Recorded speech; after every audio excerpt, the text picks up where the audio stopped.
कैसे हैं आप? आई होप आप सब ठीक होंगे। तो आज हम शुरू करने जा रहे हैं डिटर्मिनेंट्स ऑफ सप्लाई। शुरू करने से पहले I would like to tell you to please share, like and subscribe my channel because it really boost my confidence और मुझे और ये क्यूरियस करता है कि मैं आगे की वीडियोस आपके लिए अपलोड करूं और बनाऊं। ठीक है, so let's begin with the topic. What are the determinants और what are the factors which affect the supply curve, right? So just look at this. I have made a certain notes on it, right? Now factors affecting supply curve, right? ये दो type की होती हैं, ठीक है। Factor affecting supply curve दो type की हैं। पहली क्या है? पहली तो है इंडिविजुअल सप्लाई फंक्शन, दूसरा है मार्केट सप्लाई फंक्शन, ठीक है। इंडिविजुअल सप्लाई फंक्शन और मार्केट सप्लाई फंक्शन में क्या डिफरेंस है? इंडिविजुअल सिर्फ एक कंज्यूमर की या एक प्रोड्यूसर की या मतलब एक सेलर की बताता है कि एक सेलर के किस हिसाब से उसकी सप्लाई कर्व चेंज होती है, क्या क्या चीज़ें उसमें डिटरमाइन होती हैं, ठीक है। और मार्केट में आ गया तो मार्केट में टोटल सेलर्स हैं, उनकी क्या बोलते हैं डिटर्मिनेंट्स हैं, उनके क्या सप्लाई कर्व है, ठीक है। सो अभी हम जो करेंगे वो करेंगे इंडिविजुअल सप्लाई फंक्शन और determinants affecting individual supply curve. हम सप्लाई फंक्शन की बात तो करेंगे लेकिन इंडिविजुअल की बात करेंगे फ़िलहाल, ठीक है। उसके बाद हम करेंगे मार्केट की बात, ठीक है। तो इंडिविजुअल सप्लाई फंक्शन का क्या है? देखिए, इंडिविजुअल सप्लाई फंक्शन में आती हैं 5 चीज़ें जो सप्लाई कर्व को चेंज करती हैं। क्या होती हैं वो 5 चीज़ें? पहला है PX, दूसरा है T, तीसरा है PI, चौथा है E, पांचवा है PR। तो PX क्या होता है? PX होता है प्राइस ऑफ कमोडिटी X, ठीक है। T क्या है? टेक्नोलॉजिकल चेंजेस, ठीक है। PI क्या है? इनपुट प्राइस चेंजेस, ठीक है। E क्या है? Change in excise tax rate. और PR क्या है? प्राइस ऑफ रिलेटेड गुड, ठीक है। ये सब क्या है, इनका क्या असर पड़ता है सप्लाई कर्व पे, वो हम आगे पढ़ेंगे, ठीक है। So let's begin with the first one which is the individual supply. What are the determinants of individual supply curve, ठीक है। और उसमें भी हम पहला पढ़ रहे हैं प्राइस ऑफ कमोडिटी X, मतलब कि X प्राइस के चेंज की वजह से क्या फ़र्क पड़ता है सप्लाई कर्व पे। मतलब एक X है, कोई कमोडिटी X, मतलब मान के चलो कि आप वो वाली X नहीं, जैसे कोई X कमोडिटी, जैसे कि कोई आईफोन ले लो या कोई गाड़ी ले लो या कोई टेलीविज़न ले लो या वॉशिंग मशीन हो या चॉकलेट हो, चिप्स हो, कुछ भी हो, ठीक है। उसके प्राइस की चेंज की वजह से सप्लाई कर्व पे क्या इफ़ेक्ट आता है ये हम पढ़ने जाएंगे, ठीक है। So let's begin with it. देखिए, प्राइस ऑफ कमोडिटी X, ठीक है। अब प्राइस क्या है इसकी? 10, 20, 30, 40, 50, ठीक है। एक मिनट मैं ऊपर कर देता हूँ, ठीक है। क्वांटिटी क्या है? 2, 4, 6, 8, 10। अब आप देख रहे होंगे कि जैसे जैसे प्राइस बढ़ रहा है, 10 से 20 हो गया, 20 से 30 हो गया, 30 से 40 हो गया, 40 से 50 हो गया, तो क्वांटिटी भी बढ़ रही है। पहले 2 आईफोन बेचता था 10 रुपये में, अब 20 रुपये में वो 4 आईफोन बेच रहा है, 30 रुपये में वो 6 आईफोन बेच रहा है, 40 रुपये में वो 8 आईफोन बेच रहा है, 50 रुपये में वो 10 आईफोन बेच रहा है। मतलब कि जैसे जैसे प्राइस बढ़ रहा है वैसे वैसे क्वांटिटी ऑफ गुड X भी बढ़ रही है, ठीक है। So as price increases the quantity of good X QX यानी quantity of good X also increases so that producer get maximum profit. इसलिए ये होता है ताकि प्रोड्यूसर को जो है वो मैक्सिमम प्रॉफिट मिल सके इसमें से, ठीक है। इसलिए ये सब होता है। So this is the reason why supply curve changes, कि जैसे जैसे प्राइस बढ़ रहेगा वैसे वैसे सप्लाई ऑफ कमोडिटी X भी बढ़ेगी, जैसे जैसे price of good X fall होगा वैसे वैसे सप्लाई ऑफ गुड X भी फॉल होगा, क्योंकि जो प्रॉफिट मार्जिन होता है वो प्रोड्यूसर का कम हो जाता है, इसीलिए वो कम बेचता है सामान, ठीक है। तो मतलब जितना भी ज़्यादा प्राइस रहेगा तो उसका जो प्रॉफिट मार्जिन है वो ज़्यादा रहेगा, ठीक है। So this was the first determinants of supply curve which was the price of commodity X। Price of commodity X के चेंज की वजह से क्या चेंज आता है सप्लाई कर्व में, ठीक है। So next one is the technological change, कि टेक्नोलॉजी की वजह से सप्लाई कर्व में क्या चेंज आता है, ठीक है।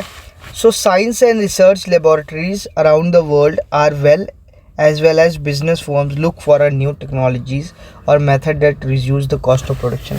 क्या होता है ना कि किसी भी चीज़ की बनने में या कोई भी प्रोसेस बनाने में या कुछ भी चीज़ बनाने में दुनिया में कॉस्ट ऑफ प्रोडक्शन लगती है। कॉस्ट ऑफ प्रोडक्शन क्या होती है?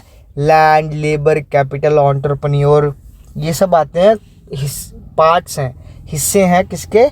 कॉस्ट ऑफ प्रोडक्शन के। इनको पैसे देने पड़ते हैं काम के लिए। लैंड, ज़मीन लेनी पड़ेगी किसी कंपनी को लगाने के लिए। लेबर, फिर उसमें काम करने वाले लोग चाहिए, ठीक है। एंटरप्रेन्योर, जो उस कंपनी को में पैसा डाले, इन्वेस्ट करे, वो एंटरप्रेन्योर, या जो कंपनी चलाए वो एंटरप्रेन्योर, ठीक है। और कैपिटल, यानी जो अमाउंट ऑफ मनी यूज़ हो, कैपिटल एसेट्स यूज़ हो, ठीक है। So these are the things which are involve in the process of cost of production, या किसी चीज़ की बनने में, ठीक है। तो क्या होता है कि जो बड़ी बड़ी कंपनीज़ होती हैं टेक्नोलॉजिकल, जो टेक्नोलॉजी को सूट करती हैं, जैसे डेल हो गई या एप्पल कंपनी हो गई, तो ये टेक्नोलॉजी में बड़ा इन्वेस्टमेंट करते हैं, या टेक्नोलॉजी से इनको बड़ा फ़ायदा होता है। तो जैसे जैसे एडवांस टेक्नोलॉजी आती रहती है, वैसे वैसे जो चीज़ें हैं वो और जल्दी होती रहती हैं। मतलब आप खुद सोचो, पहले आप पैदल जाते थे कहीं, अब आपको स्कूटरी मिल गई। 1 to 10 तक आप साइकिल पे गए स्कूल, फिर 11th-12th में आपको एक्टिवा मिल गई, तो आप जल्दी पहुंचने लग गए। फिर ग्रेजुएशन में गाड़ी मिल गई, थोड़ा और जल्दी पहुंचने लग गए। तो मतलब ना वही चीज़ है कि जैसे जैसे टेक्नोलॉजी इम्प्रूव होती रहती है, वैसे वैसे हमारा जो टाइम है किसी चीज़ को करने का, वो रिड्यूस होता रहता है। और जब टाइम रिड्यूस होता है तो उससे प्रॉफिट बढ़ता रहता है, ठीक है। सो यहाँ क्या बताया गया है कि जो science and research laboratories around the world है, ठीक है, और जो बिजनेस फर्म्स है, वो देखती हैं कि नए टेक्नोलॉजी या नए मेथड क्या आए हैं जिनसे उनका कॉस्ट ऑफ प्रोडक्शन जो है वो रिड्यूस हो सकता है, ठीक है। Improvement in technology lowers the marginal cost at any given level of output and raises profit margin. मतलब वो क्या बोल रहे हैं कि जैसे जैसे टेक्नोलॉजी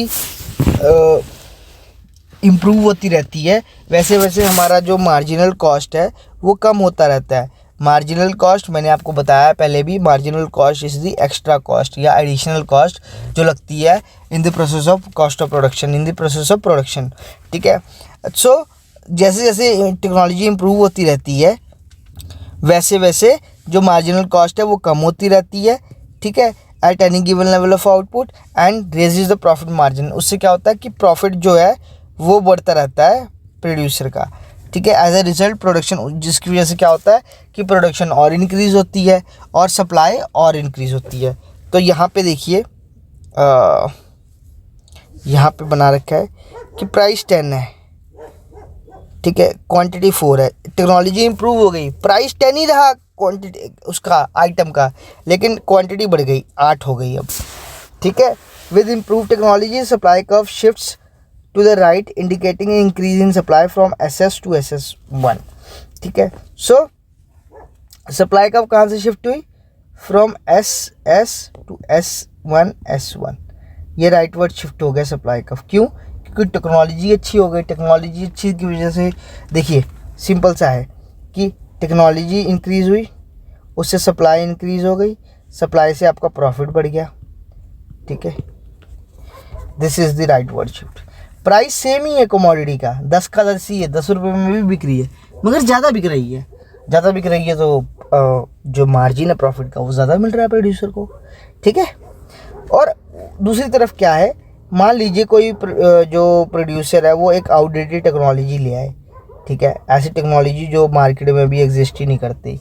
अब आप आजकल देखिए नई नई गाड़ियाँ आ गई हैं, ठीक है, बहुत मॉडर्न एडवांस्ड गाड़ियाँ आ गई हैं, ठीक है, जिसमें क्रूज़ कंट्रोल आ गया है, ठीक है, 360 डिग्री कैमरा आ गया है, सैटेलाइट कैमरा आ गए हैं, इतना कुछ आ गया है। अब आपसे कोई बोले कि आपको 1900 या 2000 की गाड़ी चलानी है, 2005 की गाड़ी चलानी है, तो आपसे नहीं हो पाएगा। पहली बात तो उसमें पावर स्टीयरिंग नहीं है, मोड़ना में दिक्कत आएगी, फिर कैमराज नहीं है, आपको पीछे का नहीं दिखेगा, आगे का नहीं दिखेगा, साइड व्यूज नहीं दिखेंगे.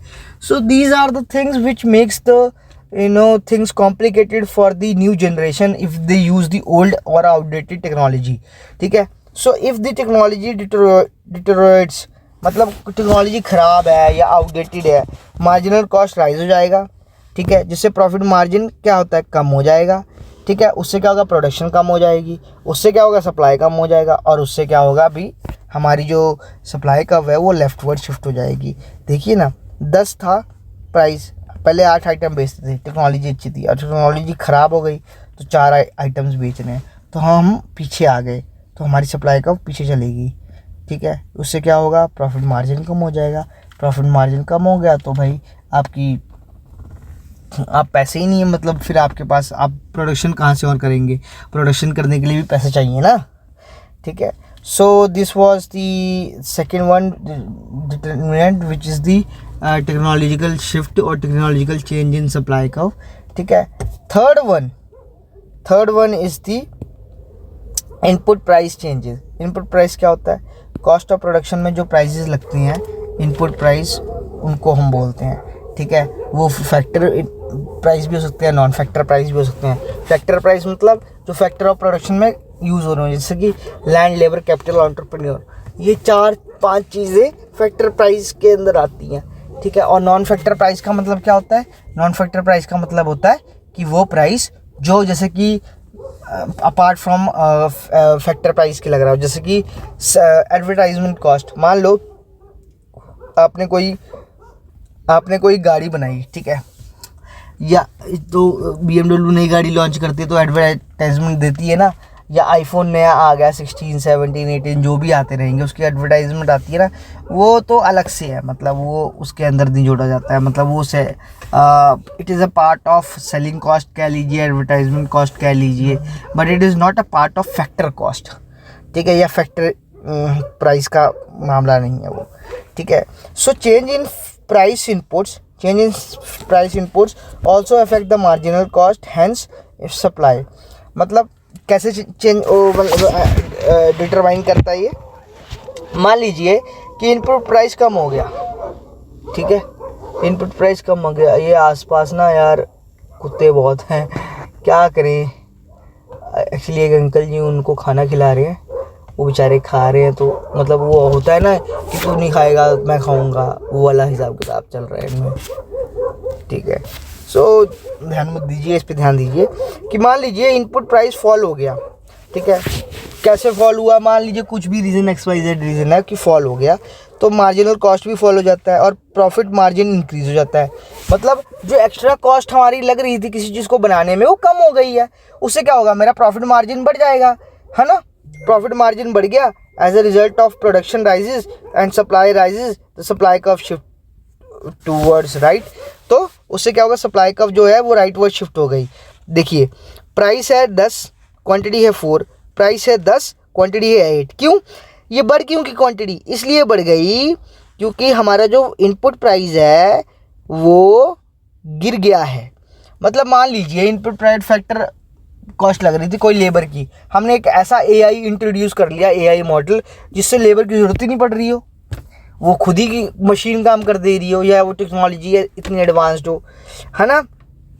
तो उससे हमारी इनपुट प्राइस ऑफ चेंज जो फैक्टर इनपुट है, यानी जो लेबर का कॉस्ट है वो तो कम हो गया. उससे क्या हो गया, हमारी प्रोडक्शन में इजाफा हो जाएगा, हम वही पैसा और सप्लाई बनाने में इंक्रीज कर मतलब खर्च कर देंगे. ठीक है. तो देखिए ना, ये सप्लाई कर्व थी, ये सप्लाई कर्व ये शिफ्ट हो गई S to S1. ठीक है. पहले A पे था. ठीक है. प्राइस इक्वल टू सप्लाई, अब B पे आ गया. ठीक है. पहले 4 आइटम्स बनते थी, अब 8 आइटम्स बन रही है, ये सप्लाई हो रही है. ठीक है. और दूसरा केस क्या है इसका, अगर इनपुट प्राइस बढ़ जाए, मान लो आपने एडवर्टाइजमेंट कॉस्ट भी जोड़ दिया, आपने कोई ऐसी चीज़ बनानी है जिससे आपका एडवर्टाइजमेंट कॉस्ट भी जुड़ गया. ठीक है. तो क्या होगा, आपकी कॉस्ट ऑफ प्रोडक्शन और बढ़ गई. मतलब कोई आपने एक ऐसी चीज़ बना दी जिसको आपने अब टीवी चैनल्स में या न्यूज़पेपर में उसकी एडवर्टाइजमेंट डालनी है, ठीक है, उससे आपका मार्जिनल कॉस्ट बढ़ गया। मार्जिनल कॉस्ट की बढ़ने की वजह से प्रॉफिट मार्जिन कम हो गया। प्रॉफिट मार्जिन की कम होने की वजह से प्रोडक्शन फॉल कर गई। प्रोडक्शन फॉल करने की वजह से सप्लाई फॉल कर गई। सप्लाई फॉल करने की वजह से सप्लाई का शिफ्ट हो गया लेफ्टवर्ड साइड, ठीक है। So this is the price, उतना ही है 10 का 10। पहले 8 आइटम OTC प्रोड्यूस सप्लाई, अब 4 हो रही है उसी प्राइस पे, ठीक है। तो सप्लाई का शिफ्ट हो गया S से S1 की तरफ, उल्टा हो गया, ठीक है। और ये क्यों हुआ? क्योंकि आपकी इनपुट कॉस्ट जो है वो इंक्रीज हो गई, ठीक है। So this was the third one of which was this input supply curve. Fourth one जो डिटरमाइन करता है इंडिविजुअल सप्लाई कर्व को, वो है change in excise tax rate. Excise tax rate का मतलब होता है, ये वो टैक्स है ना जो टोटल प्रोडक्शन पे लगता है किसी भी कंपनी में, किसी भी फॉर्म में, जो गवर्नमेंट ऑफ इंडिया लगाती है, ठीक है। प्रोडक्शन मतलब जब प्रोडक्शन टोटल प्रोडक्शन हो जाती है उसके बाद लगाती है उस पर, ठीक है। So these tax are levied on total production cost of a form, ठीक है। Hence they add to the total variable cost. तो ये किस में जुड़ जाते हैं? टोटल वेरिएबल कॉस्ट में। क्या? Excise tax rate. Therefore a change in tax rate will affect the overall marginal cost. मतलब अगर टैक्स रेट में कोई चेंज आएगा तो पूरे मार्जिनल कॉस्ट में वो चेंज ला देगा, ठीक है। कैसे? यार टैक्स रेट लग गया तो मार्जिनल कॉस्ट बढ़ जाएगा, टैक्स रेट हट गया तो मार्जिनल कॉस्ट कम हो जाएगा। आपने देखा होगा कि कई बार सब्सिडी प्रोवाइड कर देती है गवर्नमेंट, या बहुत सारी चीज़ें और कंसेशन दे देती है, तो उससे मार्जिनल कॉस्ट कम हो जाता है, उससे प्रोडक्शन बढ़ जाती है, सप्लाई बढ़ जाती है, सप्लाई राइटवर्ड शिफ्ट हो जाती है। और अगर क्या कहते हैं सरकार का मनी है कि भाई लगाना ही टैक्स है, बढ़ाओ टैक्स जितना बढ़ा सकते हो, तो भाई सप्लाई कम हो जाती है क्योंकि मार्जिनल कॉस्ट बढ़ जाता है।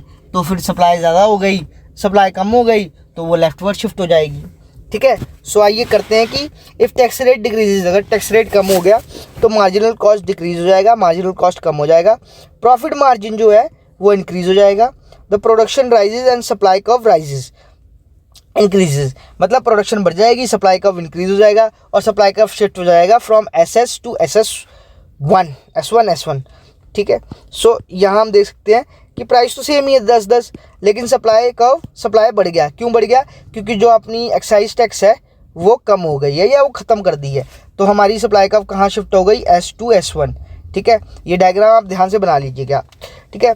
बी पार्ट क्या है इसका कि मान लीजिए excise tax government of India बढ़ा दे, इंक्रीज़ कर दे, तो मार्जिनल कॉस्ट बढ़ जाएगा। मार्जिनल कॉस्ट की बढ़ने की वजह से कॉस्ट ऑफ प्रोडक्शन बढ़ जाएगा, उसको बढ़ने की वजह से सप्लाई जो है वो कम हो जाएगी, सप्लाई कम होने की वजह से सप्लाई लेफ्टवर्ड शिफ्ट हो जाएगी। तो सप्लाई लेफ्टवर्ड कैसे शिफ्ट होगी कि सब प्राइस तो सेम ही है 10-10, लेकिन सप्लाई पहले 8 था अब 4 हो जाएगा, ये लेफ्टवर्ड शिफ्ट हो गई, ठीक है। Fifth one is the price of related good. Price of related good क्या होते हैं? रिलेटेड गुड्स वो गुड्स होते हैं, दो टाइप के होते हैं, एक होते हैं कॉम्प्लीमेंट्री, एक होते हैं सब्सटीट्यूट। सब्सटीट्यूट गुड होते हैं जैसे टी एंड कॉफ़ी, आप टी की जगह कॉफ़ी पी सकते हो, कॉफ़ी की जगह टी पी सकते हो। और कॉम्प्लीमेंट्री होते हैं जो एक दूसरे को कॉम्प्लीमेंट करते हैं, मतलब जिनके बिना एक का भी काम नहीं चलेगा। जैसे कार और पेट्रोल, भाई गाड़ी ली है तो पेट्रोल चाहिए, डीजल चाहिए, ठीक है। अगर इलेक्ट्रिक है तो इलेक्ट्रिसिटी चाहिए, ठीक है। वैसे ये कॉम्प्लीमेंट करते हैं एक दूसरे को, ठीक है। जैसे पेन और इंक, अब खाली पेन लेके क्या करेंगे जब तक उसमें इंक ही नहीं होएगी, ठीक है। So these are the complementary goods. So change in price of related goods की प्राइस की चेंज की वजह से क्या शिफ्ट आता है, मतलब सब्सटीट्यूट गुड में क्या चेंज होता है या कॉम्प्लीमेंट्री गुड में क्या चेंज होता है, जिनकी वजह से सप्लाई का शिफ्ट होती है ऑफ एन इंडिविजुअल, ठीक है। So let's begin with it. Yes, तो पहले हम कर रहे हैं सब्सटीट्यूट गुड। हमें पता है substitute good effect of change in price, मतलब प्राइस के चेंज के होने की वजह से सब्सटीट्यूट गुड पे क्या चेंज आता है। If price of substitute falls, मान लीजिए टी है, चाय, ठीक है, उसका प्राइस गिर गया, पहले 10 था, ठीक है, अब 8 हो गया, ठीक है। ये टी के प्राइस बता रहा हूँ मैं, पहले 10 रुपये थे अब 5 रुपये हो गए प्राइस, ठीक है, प्राइस कम हो गया, ठीक है। तो इसकी सप्लाई भी क्या होगी, फॉल्स। क्यों? क्योंकि मार्जिन, प्रॉफिट मार्जिन कम हो गया इसका, ठीक है। It makes the production of a given commodity profitable. इससे क्या होगा, दूसरा जो प्रोडक्ट है उसकी प्रॉफिटेबिलिटी बढ़ जाती है, ठीक है। And supply of commodity of coffee, coffee जो है वो इंक्रीज़ हो जाएगा, ठीक है। सप्लाई उसकी इंक्रीज़ हो जाएगी, ठीक है। The supply curve of the coffee shift from SS to SS1। इसका प्राइस तो सेम ही रहा, मगर क्योंकि कॉफ़ी का प्राइस कम हो गया तो इसका प्राइस तो सेम ही रहा, इसलिए इसकी सप्लाई बढ़ जाएगी। क्यों? क्योंकि इसमें प्रॉफिट मार्जिन जो है वो ज़्यादा है, ठीक है। देखिए प्राइस तो सेम है इसका कॉफ़ी का 10-10, मगर पहले वो 4 बेचता था। जैसे ही प्राइस ऑफ टी फॉल हुआ, उसकी सप्लाई भी फॉल हो गई, इसकी फॉल होने की वजह से कॉफ़ी की सप्लाई जो है वो इंक्रीज़ कर दी। कॉफ़ी की सप्लाई इंक्रीज़ कर दी तो कॉफ़ी शिफ्ट हो गया फ्रॉम SS टू S1, ठीक है। This is the case of increase in supply. दूसरा क्या है, मान लो price of substitute good T rise हो जाए, टी का प्राइस राइज हो गया, ठीक है। सो इसका सप्लाई भी राइज हो गया, ठीक है। प्रॉफिट मार्जिन भी बढ़ गया इसका, ठीक है। प्रॉफिट मार्जिन राइजेस, तो सप्लाई ऑफ कमोडिटी, जो प्राइस है कॉफ़ी का वो तो सेम ही रहा, लेकिन उसकी सप्लाई जो है वो कम हो गई इन कंपैरिजन टू टी, ठीक है। तो supply curve of coffee shift to leftward side, तो कॉफ़ी की जो सप्लाई कर्व है वो शिफ्ट हो गई कहाँ, लेफ्टवर्ड साइड पे, जबकि इसका प्राइस सेम ही है कॉफ़ी का। पहले 8 कॉफ़ी बेचता था, अब वो 4 कॉफ़ी बेच रहा है, ठीक है। दूसरा क्या है, effect change in price of complementary good on supply of commodity, ठीक है। If price of complementary example ले लिया इन्होंने, कार राइजेस, मतलब प्राइस जो है वो कार की वो इंक्रीज़ हो गई तो उसकी सप्लाई भी इंक्रीज़ हो गई, ठीक है। सप्लाई इंक्रीज़ होने की वजह से क्या हुआ, पेट्रोल की जो सप्लाई है वो भी इंक्रीज़ हो गई, तो एक पॉजिटिव इफेक्ट लाता है। तो पेट्रोल का प्राइस बढ़ गया, also raises the profit margin, मतलब इसका प्रॉफिट मार्जिन भी बढ़ गया, ठीक है। The supply curve of petrol shifts to right, petrol का सप्लाई कर्व वो शिफ्ट हो गया राइट की तरफ। पहले 4 लीटर पेट्रोल बेचता था, अब वो 8 लीटर बेच रहा है। क्यों? क्योंकि कारें बढ़ गई हैं इस मार्केट में, कारें इंक्रीज़ हो गई हैं, तो S से S1 पे आ गया सप्लाई कर्व ऑफ पेट्रोल, ठीक है, जबकि इसका प्राइस सेम ही है पेट्रोल का। दूसरा क्या है, बी पार्ट, अगर मान लीजिए कार फॉल हो गए, गाड़ियाँ बिकनी कम हो गई इनका, तो पेट्रोल बिकना भी कम हो जाएगा, प्रॉफिट मार्जिन भी कम हो जाएगा, ठीक है। सप्लाई ऑफ पेट्रोल गिर गया, कम हो जाएगा। सप्लाई, गाड़ी में पेट्रोल कौन भरवाएगा जब गाड़ी ही नहीं है, ठीक है। तो पहले 8 लीटर पेट्रोल बिकता था, अब 4 लीटर बिक रहा है, तो सप्लाई कब कहाँ शिफ्ट हो गया, leftward side, from S to S1, ठीक है। इसके बाद हम करेंगे मार्केट सप्लाई कर्व। ये था इंडिविजुअल सप्लाई कर्व या determinants of supply curve, determinants of individual supply curve. Friends, अब हम करेंगे कि मार्केट सप्लाई फंक्शन या डिटर्मिनेंट्स ऑफ मार्केट सप्लाई क्या होते हैं, ठीक है। हमने इंडिविजुअल किया था मार्केट। देखिए 1 to 5 यानी 1 से लेकर 5 तक जितने भी डिटर्मिनेंट्स हैं वो इंडिविजुअल के, वो सारे मार्केट पे भी अप्लाई होते हैं। तो 1 to 5 सेम है, सिर्फ एक इसमें नया ऐड होता है, वो है change in number of forms / competition N, ठीक है। मतलब क्या है, an increase in number of forms, जितनी ज़्यादा नंबर ऑफ फॉर्म्स इंक्रीज होंगे, जितनी ज़्यादा दुकानें या नए कंपनीज या नए फैक्ट्रीज खुलेंगी, ठीक है, उतना ज़्यादा क्या होगा, मोर कंपटीशन होगा। Shift the supply market supply curve to its rights, उससे ज़्यादा सप्लाई बढ़ जाएगा, तो सप्लाई कर्व कहाँ शिफ्ट हो गई, SS टू S1। सीधी सी बात है यार, देखिए आपके मोहल्ले में एक दुकान थी तो कम सामान मिलता था, 2 दुकान आ गई, 4 आ गई, 10 आ गई, तो ज़्यादा सामान बिकेगा, ठीक है। तो 10 से प्राइस तो सेम ही है, मगर क्वांटिटी बढ़ गई। क्यों बढ़ गई? क्योंकि जो फॉर्म्स है, नंबर ऑफ फॉर्म्स है वो इंक्रीज़ हो गया, ठीक है।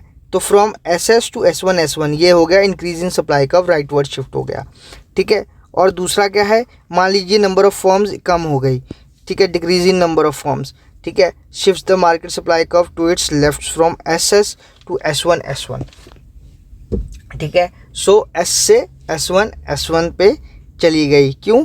क्योंकि जो कंपनीज़ हैं या फैक्ट्रीज़ हैं वो काफ़ी कम हो गई हैं। पहले 10 फैक्ट्री थी, या फिर कह लीजिए पहले 8 फैक्ट्री थी तो अब 4 ही रह गई हैं। इससे क्या होगा, सप्लाई कर्व भी कम हो गया। तो सप्लाई कर्व कहाँ शिफ्ट हो गया, लेफ्टवर्ड साइड।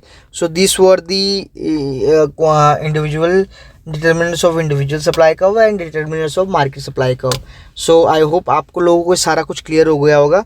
मिलते हैं नेक्स्ट लेक्चर में, टिल देन बाय।